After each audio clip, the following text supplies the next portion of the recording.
So this is the third in a series of 4 workshops on this idea of exploring our culture's profound illusions. And tonight's talk is, I guess still today's talk, is the spirituality of physics. So it's not, I guess, entirely intuitively clear whether or not those two things, spirituality and physics, are compatible or how they relate to one another. So we'll work on that. Okay, so the spirituality of physics. Let's start with the word spirituality. Take a look within you and see what you think spirituality is. See what it looks like to you. I'm sure that each one of you has a sense of what that word means, and then we can explore what the word means or what it points to, and you can compare that to what you thought before and see if it's the same or whether it's different. When I talk about words and what they point to, I like to start with what the dictionary says. So let's have a look at that. According to the Merriam-Webster dictionary, spirituality is something that in ecclesiastical law belongs to the church or to a cleric as such, or clergy, or sensitivity or attachment to religious values or the quality of state or state of being spiritual. I think this definition is a great example of the impossibility of explaining a new perspective from within the old one. You know, from within the perspective that definition was written from within that perspective, what we're talking about in terms of spirituality makes no sense at all. So we'll explore that and see if we can bring some clarity to this idea. So my experience of spirituality, just to put it out there, just to give us a place to start. For me, spirituality is the name given to the search for what lies behind the physical world, for the possibility of seeing beyond the materialistic view. And we'll talk about that in detail, in depth, in a few minutes. So, for most people, the physical world is what's real. If you want to look around this room or just look up here at me or the screen or whatever, what you're seeing, you have been trained to see what you're seeing as what's real. If you can't see it or taste it or smell it or touch it, or I left one out, hear it, it's not real. That's what our culture teaches us, and we're going to explore that reference tonight. Okay. So, for me, spirituality is neither a religion nor a set of beliefs. It's rather a path. It's a way to a deeper understanding of life that can free us from the pain and sadness we feel, most of us feel, when we confront the world in its current state. So, I don't know whether you consume any news. My wife and I tend to watch the PBS evening news on weeknights, and we're very familiar with the pain and sadness we feel when we watch most of the coverage, most of the news coverage that we see these days. And so I look to spirituality as a path, a journey towards a deeper understanding of life that can free us from that pain and sadness. The spiritual path, words, be they teachings, readings, or conversations, can show us the path and inspire us to follow it. But real knowledge can only be gained through direct experience. So we human beings use the word knowledge in 2 very different ways. We use the word knowledge as something that we acquire. We gather it. We're taught it. We're taught facts and figures and relationships among facts, and we're taught about the world, and we accumulate information, and we call that knowledge. There's a deeper sort of knowing that I feel within myself about who I am and about my relationship to the world and about what's possible for me in living my life. And that knowledge is experiential. And it's very different from accumulating information. So we can have knowledge referring to information, or we can have the word knowledge as referring to something much deeper. And we'll get into that tonight. So we have a current paradigm. We have a worldview that we are born into, that we're taught about when we're little babies. And our parents or whoever raised us teaches us language. As they taught us language, they taught us or imparted to us a way of looking at the world. We started with the names of objects, nouns. Then we went to actions, verbs, and things got more subtle with adjectives and adverbs, modifiers, and all that stuff. But as we learned language, whatever our native language is, we learned about the world in the process, because that's what our parents or caregivers were doing. They were describing the world to us, and we learned to internalize that description of how the world works, what it is, and what our relationship is to it. So we have a current paradigm. We have a foundational way in all the human cultures that I'm familiar with of looking at the world. And that paradigm is consistent with the way physics described the world up until the beginning of the last century. So up until the beginning of the 20th century, pretty much physics and common sense and the current paradigm were consistent. They described the world in very similar terms. The four principles that underlie the current paradigm in physics are determinism, reductionism, materialism, and zero-summism. I should say that in physics, this was the paradigm until the beginning of the 20th century. It is for us the foundation of our current paradigm, the way we look at the world now. In the last session, you may remember we talked about how science is generally a leading indicator. In other words, science will discover something new about the world that causes the way science looks at the world to shift, and we ordinary citizens often take at least one generation, and sometimes many more, 100 years or even more than that, to catch up. So these are the principles of our current paradigm, and they were the principles of physics up until the 20th century. So we'll take them in order. The first one is determinism.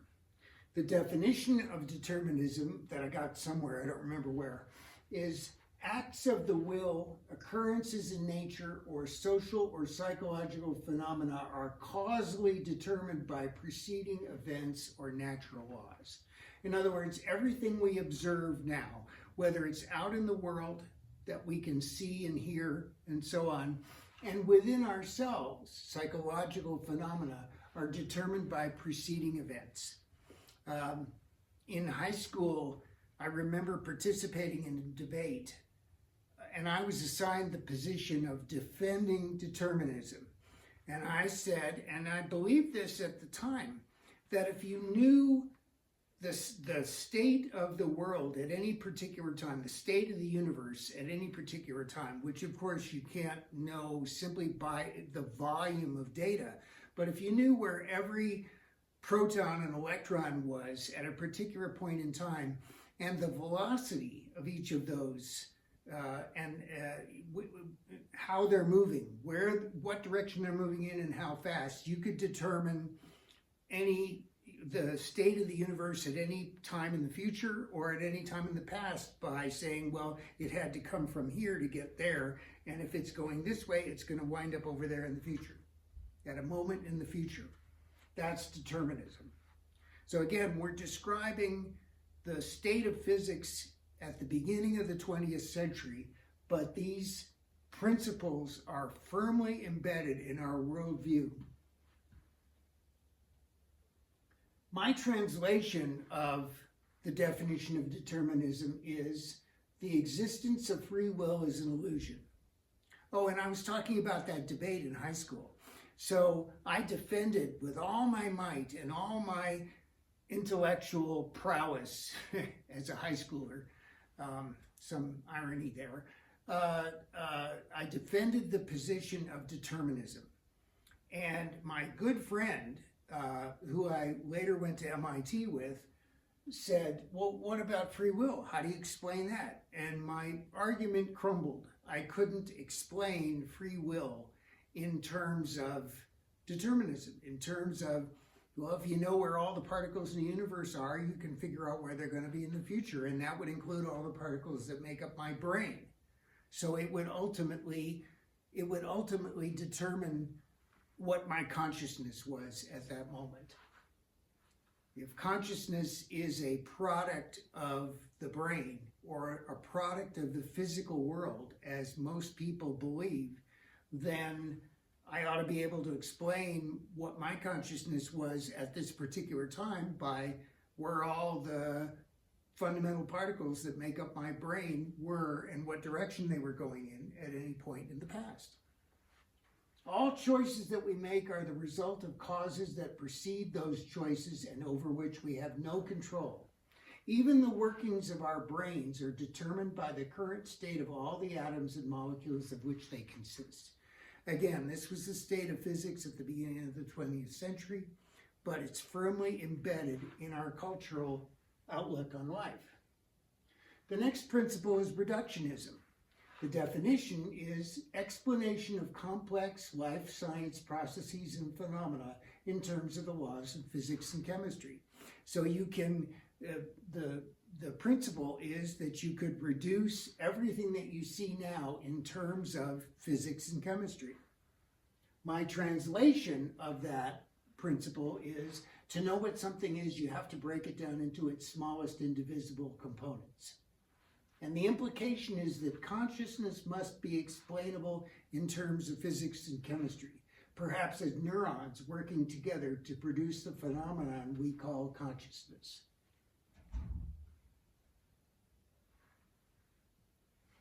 Then we have materialism. Materialism is a theory that physical matter is the only or fundamental reality, and that all being, processes, and phenomena can be explained as manifestations or results of matter.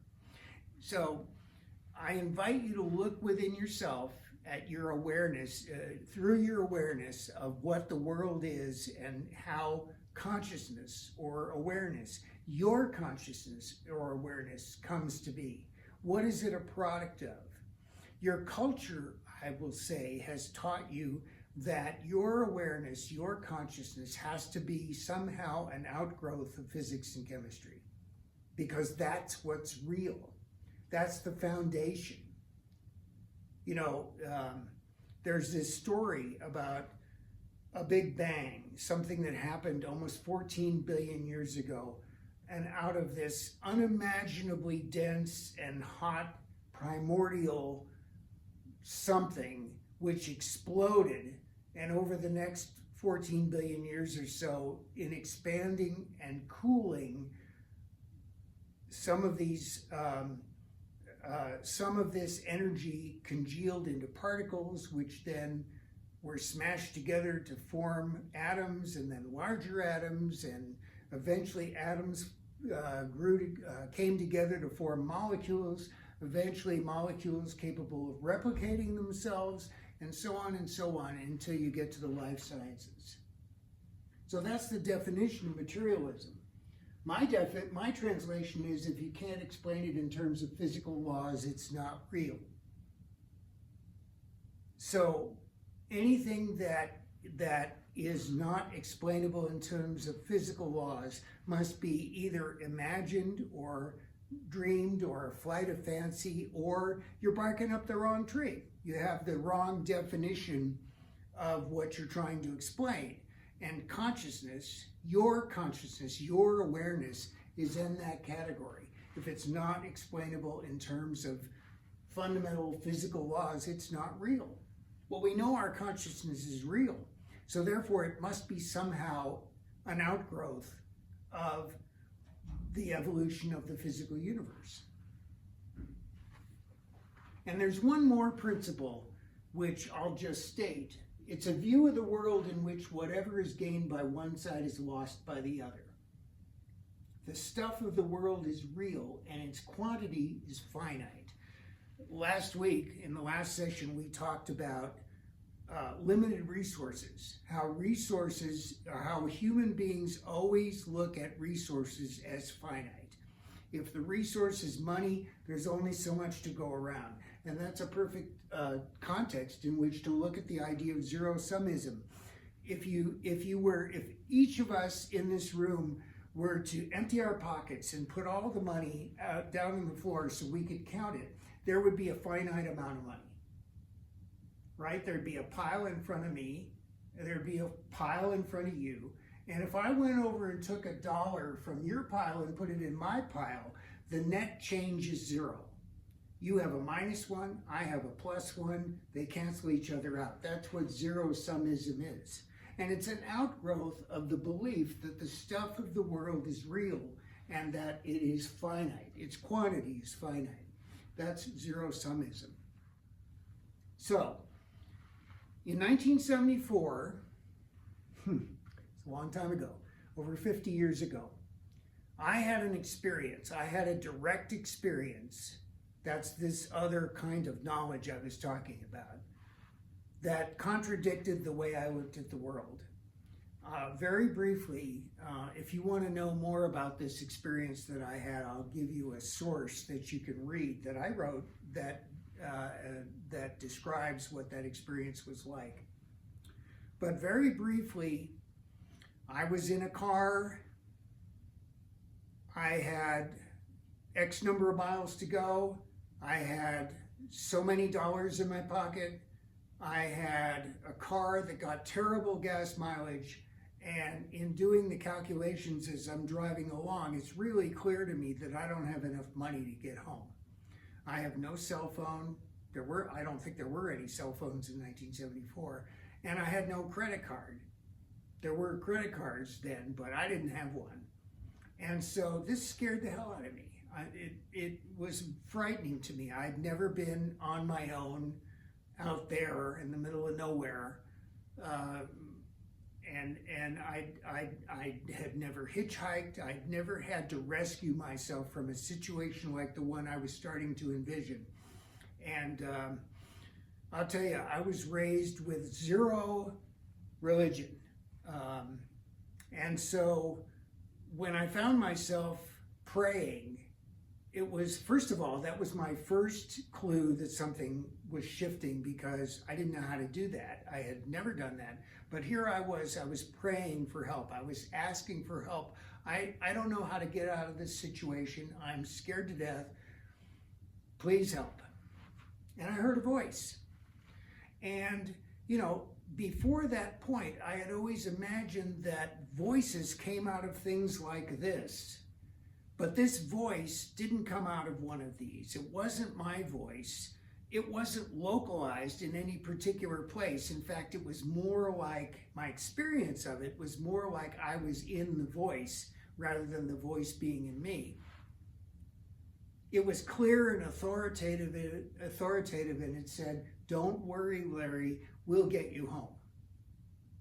That was all it said. And as soon as I heard that, all of the noise, all of the racket that had been going on in my head about miles to go and all this stuff and what was I going to do, all of that noise stopped, like abruptly, like somebody had flipped off the switch and it was gone. And for the first time in my life, I could actually just be. I could actually just be in this car. And I began to hear the sounds of the car and the sound of the tires, and I could feel my body. I could feel sensations in my body. I could watch my breathing. There was no commentary in my mind. I had never experienced this before. Subsequently, I looked at the gas gauge of this car and realized that over the last number of miles, it had not moved. And my first comment, my first internal comment was about that fact that it had not moved. And the comment was, oh great, now the gas gauge isn't working. Well, but no problem. I know how many miles I'm going because there are signs by the road, and I know how many miles per gallon I'm getting, so I can figure out how much gas I have and when I'm going to have to fill up. And so that kind of, I got a little agitated when the gas gauge didn't work or seemed to not be working, but I calm myself down with that and I keep driving. And I get to the foothills of the Sierras. I was traveling east. I got to the foothills of the Sierras, and I thought I better get gas because I don't know how far it is to the next gas station, whatever. And I looked at the gas gauge when I stopped, and it said, well, I should have. It says that I've used a quarter of a tank of gas, but really I know by my calculations that it used a half a tank of gas. So no problem. I got this figured out. I get out, I pump the gas. Those were the days when the pump clicks off and you take it out and you look in the pipe and you can see the gas. You can see that it's full. You can't do that anymore. So I pump the gas and until it was full, and I get back in the car. Well, first I look at the numbers on the pump, and I look at the number of gallons it took. And wait a minute. It only took a quarter of a tank of gas. The gas pump agrees with the gas gauge, and as a result, I have a problem because it looks to me like the car went for the equivalent of a quarter of a tank of gas without using any. It should have taken a half a tank, but it only took a quarter of a tank. I had no way to explain that. And so the normal flow of interpretation that my mind makes out of the world stopped. It had no answer. I tried everything I could think of to explain that, and I was never able to do that. And so I was left with what appears to be a principle of the universe, of the way the universe works, which is that the laws of physics are always observed except when they're not. Another way to say it is the universe, and I'm going to use the universe as an entity now with a capital U, whatever you conceive of as the universe. I think of it as all that is that's conscious and aware of me. That's my personal proclivity. Anyway, the way I think of it now is that the universe holds us to a set of rules except when it wants to make a point. And it made that point that day loud and clear. In fact, it reoriented the rest of my life. That was 51 years ago as of this recording, as of this talk. And that experience, the combination of the voice and what happened with the car, redirected my life. And I've spent the last 50 years working on coming up with an explanation of what that world is out there and what a human being is that was big enough or broad enough to encompass what happened that day.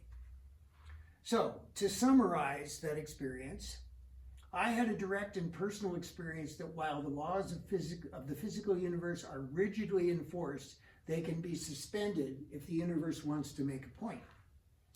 I had a direct and personal experience that while we perceive that consciousness resides within a body or form, it need not, and can be recognized to simply be unembodied.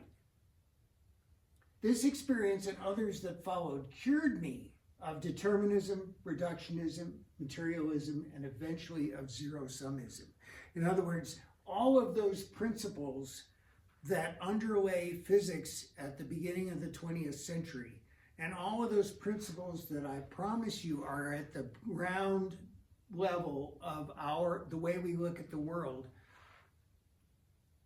I have realized over the course of the last 50 years that that's just part of the description, the learned description that we make about the world. It's not actually part of the world. Those principles, determinism, reductionism, materialism, and zero-summism, aren't part of the actual world. They're only a part of the way we've learned to describe it. Now that has enormous implications, and we're going to get into that in the rest of this session and the next one. Well, so in keeping with my current view of spirituality, when we recognize that it's possible to release materialism as the framework in which we consider everything, we can become aware that what we think of as the external world isn't external at all. Now, last time we talked a little bit about looking at the opportunity or the possibility of looking at the world as the picture that you have of the world in your brain. So that instead of walking around in the world, you're actually walking around in your picture of the world.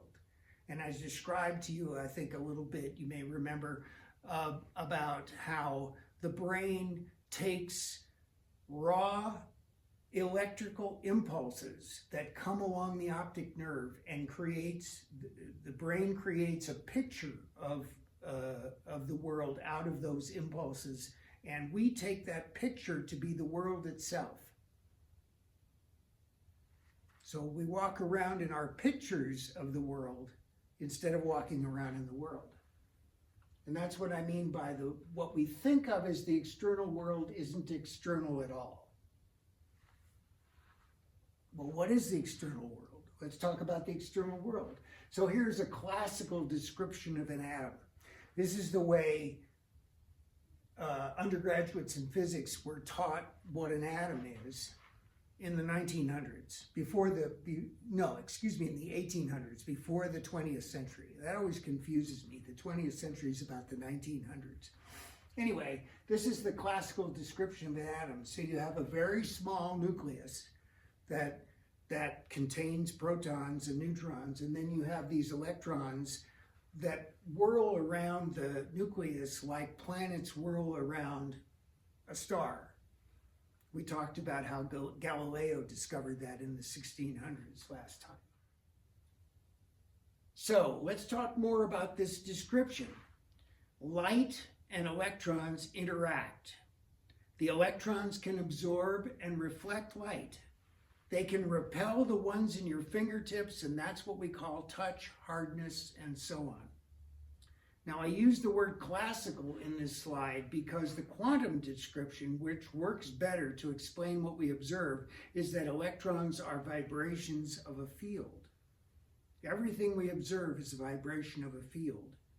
So, most of you are familiar with the gravitational field, which means just you know how it works. You know that that it's called the gravitational field, and you know what it's going to do if I let go of this pair of glasses. It's going to fall to the floor. It never goes up. It never goes sideways unless I throw it that way. It's going to go down. You know how how gravity works, and most of you are familiar with the term gravitational field. There's also the electromagnetic field. Now, the electromagnetic field is, first of all, it's an abstraction. All fields in the context of physics are abstractions, but they're very useful ways of thinking about phenomena. So the electromagnetic field is something that we're all immersed in. It's everywhere in the universe, and when it vibrates, those vibrations travel through space, and we call those vibrations light. So light is a vibration of the electromagnetic field that propagates at the speed of light, which is an unimaginably large number, but it's not infinite. It has a number attached to it. So everything we observe is a vibration in a field. The best theories that we have now in physics don't describe things like electrons and protons as little hard, indivisible objects. They're described as vibrations of a field. Those are the best theories that we have now. What do I mean by a best? Well, in terms of explanatory power, in terms of allowing us to do calculations that allow us to design things or make things happen.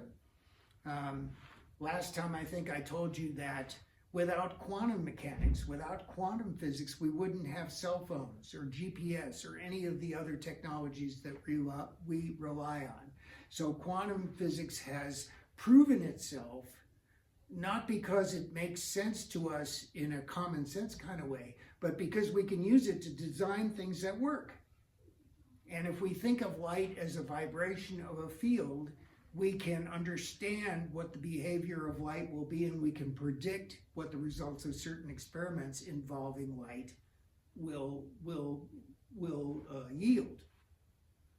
So describing the world in terms of vibrations of fields rather than a whole bunch of particles relating to one another and glomming together and moving with respect to one another is a more powerful explanation, in that it helps us design things and understand how things work well enough to make predictions and rely on them. Okay. Continuing our view of the external world, let's talk about vision. Now, we started to talk about this last time. So I invite you to identify an object in this room, any object. Could be this one, could be this one, could be any object that you see. With respect to vision, this is the story we're told. Light enters our eyes. It's converted to electrical impulses by the rods and cones in our retinas. These impulses are transmitted to our brains by the optic nerve, and our brains then make three-dimensional pictures out of these impulses, much like televisions create pictures out of the signals in the cable. We talked about this last time. If you have a television, and you go around back of the television and you find there's a cable attached to the television. If you disconnect that cable and look inside the cable, will you see any pictures? No, you won't see pictures. In fact, you won't see anything that moves. All you'll see is wire and insulation. But if you connect that cable to a device that's capable of showing you electrical impulses, you'll see movement on the screen. If any of you have ever encountered an oscilloscope, that's what it shows you. It shows you a picture of vibrations. So what the television is doing is it's creating pictures out of electrical vibrations in the cable, and your brain's doing the same thing with the electrical vibrations in your optic nerve. So these pictures and sounds and so on in your brain constitute an interpretation of sensory input. They become a three-dimensional view, and it's your view, it's our view of the world. In other words, the view that we have that's made out of electrical impulses is our view of the world. Okay. I'd like you to seriously consider the possibility. Just give it a serious look. That what you're looking at right now is a picture in your brain. You think you're looking at me or the screen, but what you're really looking at is a picture of me and the screen in your brain. It's important to make that distinction, because without that, you can't really get much further in what I'm going to tell you. That picture isn't out there. It's within you. So if you mistake that picture of the world for the world itself, you're walking around in your pictures, and what you think of as the external world isn't external at all. It's internal. It's within you. It's a picture. What about the real world? The real world that's out there independent of our pictures. Well, the sad truth is that you don't have access to that real world. Neither do I. It's outside of the way that a human being is constructed. We have no access to whatever might be producing the electrical impulses that our brains make pictures out of that we call the world. We simply have no access to it. We can't get outside of that whole construct. Our pictures of the world always stand in between us and the real world. And we walk around in that interpretation inside these pictures we mistake for a real external world. That has, as I said before, that has enormous implications. We assume that our interpretation represents something that exists out there independent of us, but there's no way to demonstrate that. Because anything you did to try to demonstrate that would be a picture in your brain. Now, some of you, it may have occurred to some of you, gee, that brain he's talking about is also part of the picture. Yep, it is. A brain surgeon who's doing an operation on a brain is working with his or her picture of the brain, because that's all he or she has access to. That's kind of a mind bender, but you have to kind of sit with that for a decade or two before it starts to gel. So, the 20th century, the beginnings of a new worldview. Some very powerful things happened in the first quarter of the 20th century. Powerful in the sense that physics was beginning to come to grips with the fact that determinism and materialism and reductionism and therefore zero-summism weren't the whole story. And it had a hard time doing it.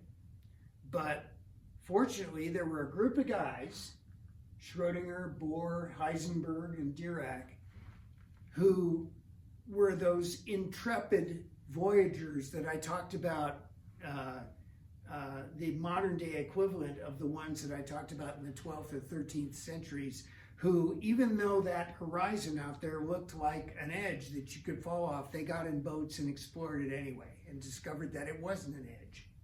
So these guys were intrepid in a different sense. They were intrepid intellectually.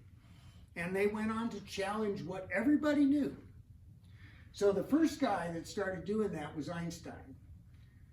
His special relativity in 1905 showed us that time and space have their own dynamics.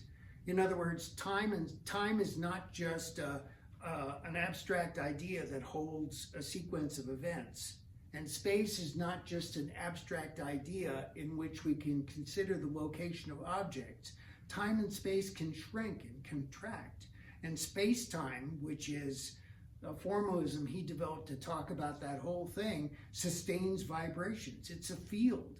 He called it space-time.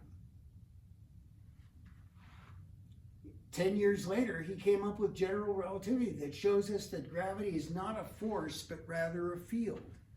So we talk about the force of gravity. If you go out and look at the moon tonight, assuming you can see it, you might recall that the story you're told is that the Earth generates a gravitational force that holds the moon in its orbit, and the sun does that with the Earth, creates a gravitational force, the force of gravity. But then the question arises, well, how does the sun, for example, reach out across 93 million miles of space and hold the Earth in its orbit? How does that force work? What does it consist of? Well, nobody ever came up with an answer to that. And there's a reason why nobody came up, because Einstein showed us that gravity isn't a force at all. It's a field. How does it work? How does it work? Well, that's something we'll talk about in a few minutes. And then 10 years later, quantum physics shows us that the world is not at all as we conceptualize it. And we've talked a bit about that, and I'll talk a bit more about that. Look at those dates, 1905, 1915, and 1925. You can see that every 10 years there's like a shift.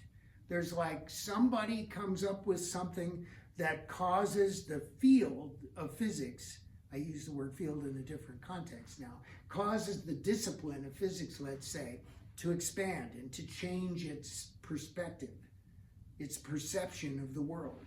It's interesting how that happened. Not only did 20th century physics show us what we're capable of, both negatively and positively, it showed us that our ideas about reality were holding us back. I alluded to that when I told you that your cell phone would not have been possible without quantum physics. which was published and conceptualized for everybody to think about in about 1925, about 100 years ago. Our ideas about the world, the classical ideas that we had about the world, were holding us back. They prevented the construction of devices like cell phones. We can look at it that way, or you can look at it the other way, is that the breakthrough that happened about 100 years ago in terms of the way physicists look at the world enabled cell phones to come into being.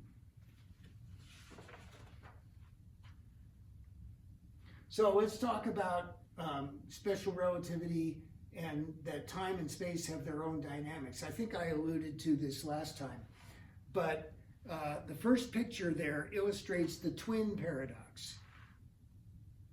So we have a pair of twins there in the lower left-hand corner.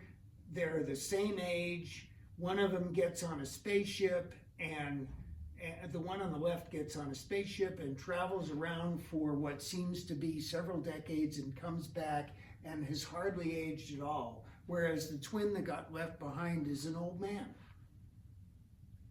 That illustrates, we haven't seen that happen, and actually that's hyperbole. It doesn't happen that fast, but it does happen.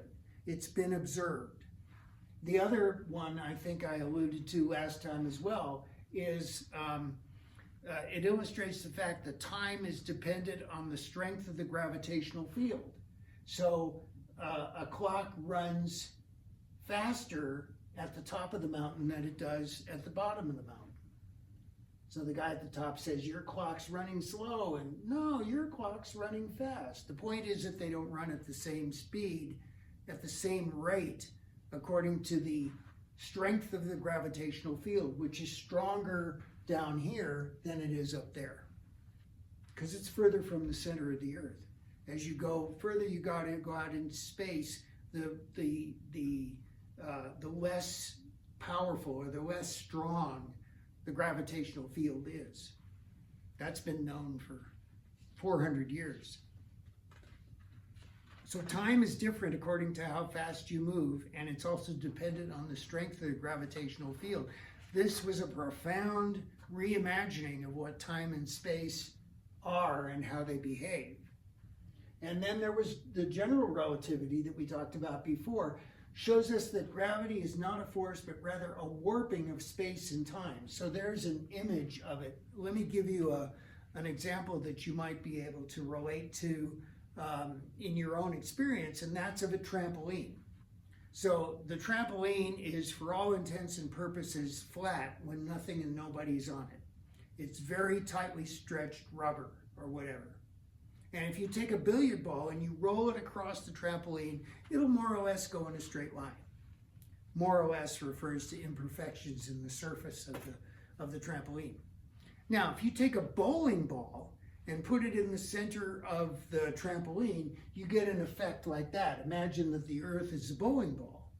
Now what happens when you roll the billiard ball across? Well, the bowling ball is causing the trampoline to warp, and now the billiard ball won't go in a straight line.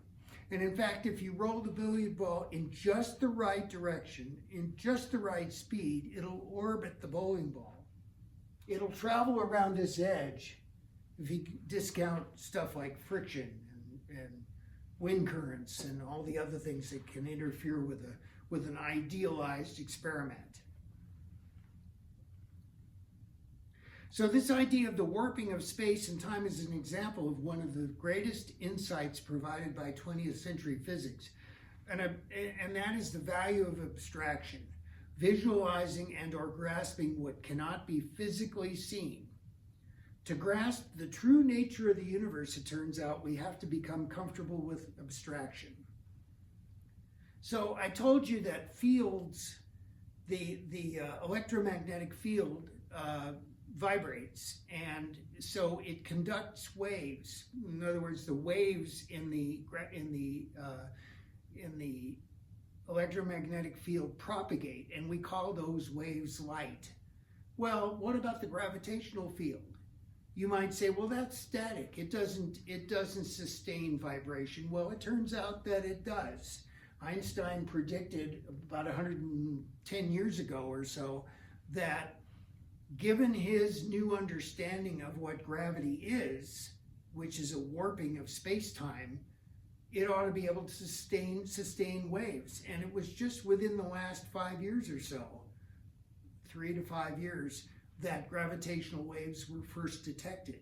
And in fact, they turn out to be a powerful way of learning about unimaginably far away, unimaginably powerful phenomena like stars colliding, like galaxies colliding. When these astronomical cosmic events take place, it's like throwing a stone in a pond. The waves propagate out, and we can now detect those waves. So it gives us a way of knowing or learning about celestial or cosmic occurrences like that. Quantum physics says that the world at its smallest level is fundamentally probabilistic and strange, where particles are also waves, can exist in multiple states at once, and their properties are not definite until measured. That's the important point for me, is that you can't say that any system, any physical system is in a particular state until you observe it. Prior to that, there's what's called a superposition, where all kinds of observations are possible, although some are more probable than others, but it doesn't collapse, as it were, in that superposition doesn't collapse into the one state that we observe until we observe it. So evidently, the state of the world, the state of the physical universe, physical world, is dependent upon observation. And that's us. It's dependent upon us. Quantum physics explicitly invokes the observer, and of course that's you and me.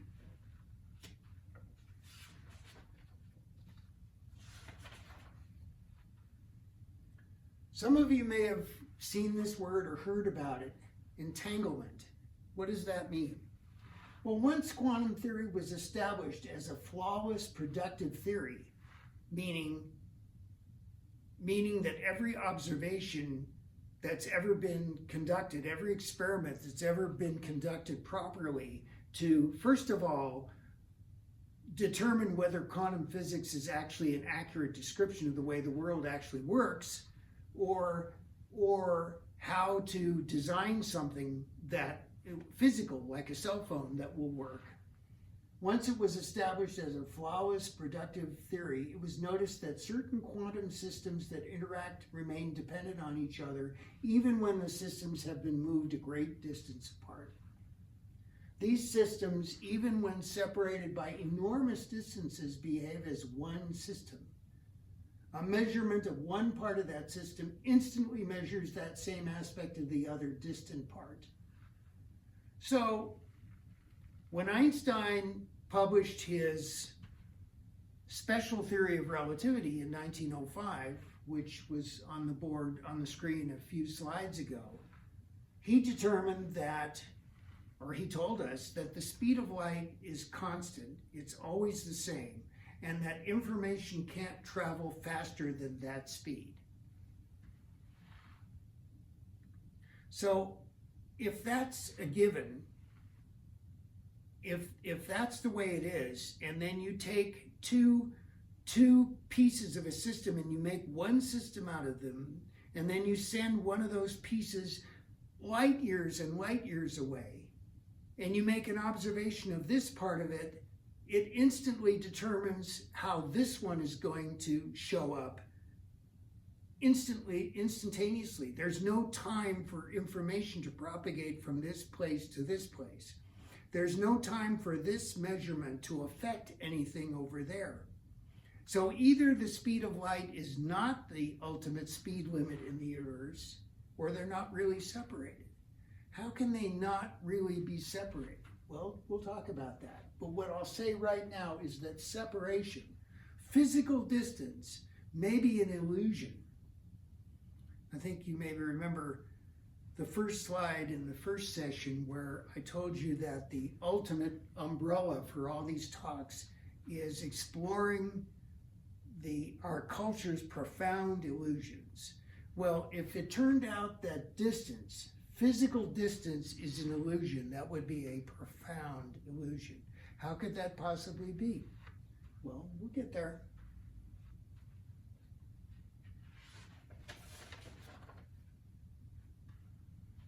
So,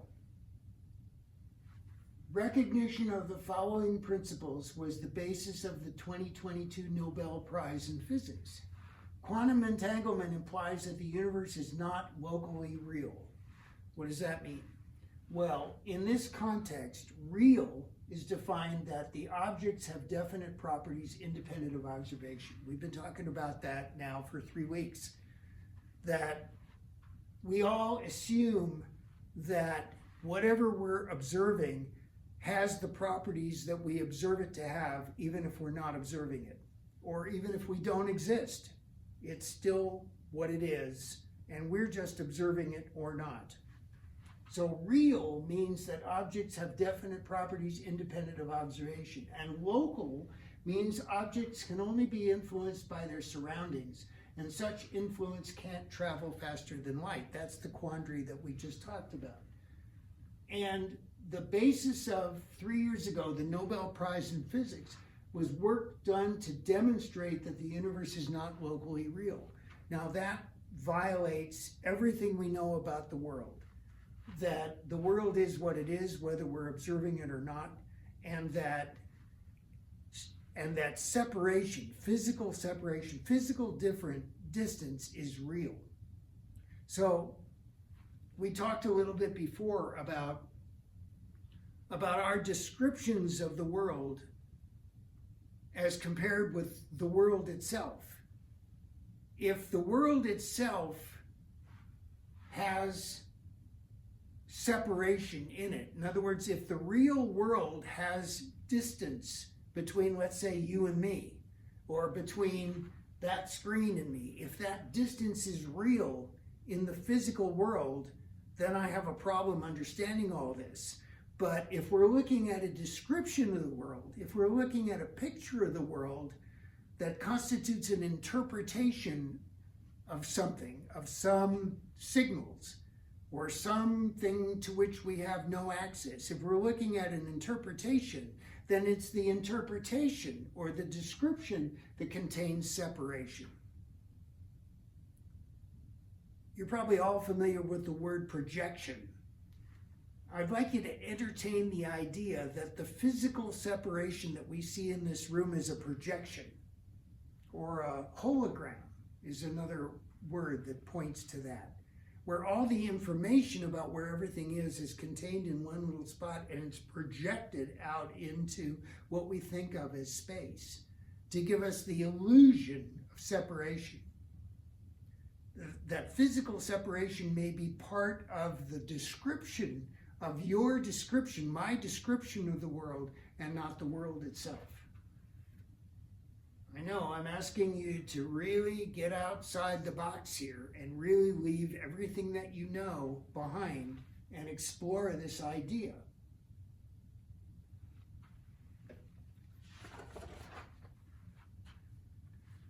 Now that was this first slide that I showed you at the beginning of the first workshop of this series. It refers to our culture's profound illusions. So now we're in the position where we can start to list our culture's profound illusions. Non-locality. We think the objects we perceive have a real physical location independent of us. This is an illusion, according to this way of looking at the world. Local reality. We think objects have definite properties independent of observation. This is an illusion, according to this view, and it's the reason for 2022's Nobel Prize in Physics. Entanglement. We think objects that are light years apart are separate objects. This is an illusion. And we think that objects are separated by distance. This, too, is an illusion, according to this other way of looking at the world.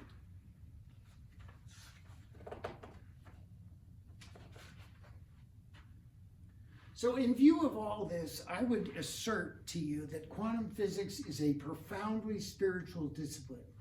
It demonstrates that the world we experience is a product of observation and that its independent reality is an illusion. Independent reality, independent of us, independent of our awareness and our consciousness. It's the physical world being independent of our awareness is an illusion. It demonstrates that the world we perceive as a stable rendering of that which is constantly changing, uncertain at its core, incapable of being pinned down, and resistant to all attempts to objectify or even locate precisely. That's an enormous shift in the way human beings look at the world. So, lessons of quantum physics. I told you that quantum physics is a spiritual discipline. I talked about the spirituality of physics. The lessons, some of the lessons are, nature is not deterministic. Nothing out there causes acts of the will, occurrences in nature, or social or psychological phenomena. Actually, because all we can experience is contained within our interpretations, our pictures of reality, there is no out there. There is no out there except as part of our description, our interpretation of something to which we have no direct access. So we have one more session next Tuesday, and my plan for that session is to summarize what I call the seer's explanation, which is a new way of thinking about the world and about ourselves.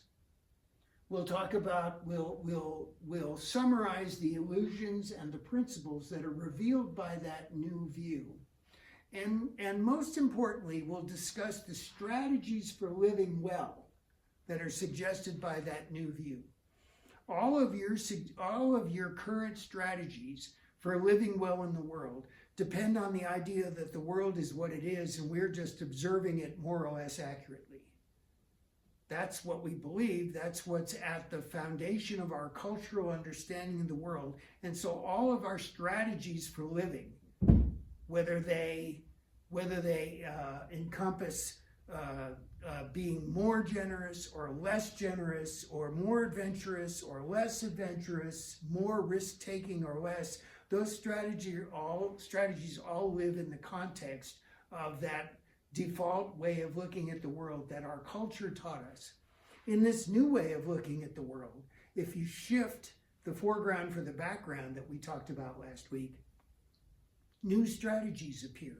New strategies for living well appear that you couldn't see in the old view. And that's what we'll talk about next time. So once again, thank you so much for being with me tonight. I hope that you've gotten a glimpse of who you really are, or at least a glimpse of what's possible in your own life. And I'll send you an outline of tonight's session that you can use to review. Eventually, this video that we're making will be online, and you can view that at your leisure as well, although probably not before the next session. And bring your willingness to step into a new world next time, and we'll step into that new world together and see what it looks like. Thank you again, and I look forward to seeing you next week.